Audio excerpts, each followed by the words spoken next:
How to link Venmo to Apple Pay in 2023. My name is Ali and I will walk you through on how to link Venmo to Apple Pay. Okay, so just listen carefully to what I'm gonna say right now. So the first thing that I'm gonna do is to go to the official website of Venmo, exactly help.venmo.com.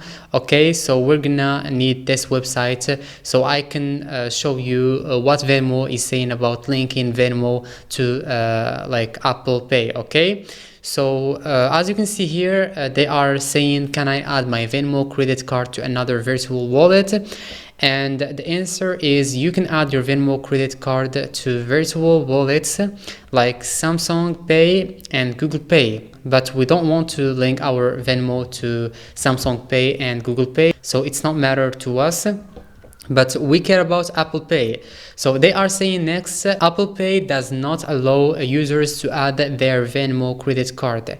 If you have any questions about adding your card, please reach out to the specific virtual wallet provider. Okay, so as they said here, Apple Pay does not allow users to add their Venmo credit card. So it's impossible for you to link Venmo to Apple Pay, as we just heard about it on Venmo website. And yeah, unfortunately you cannot link Venmo to Apple Pay. That would be it, and I will see you in the next video.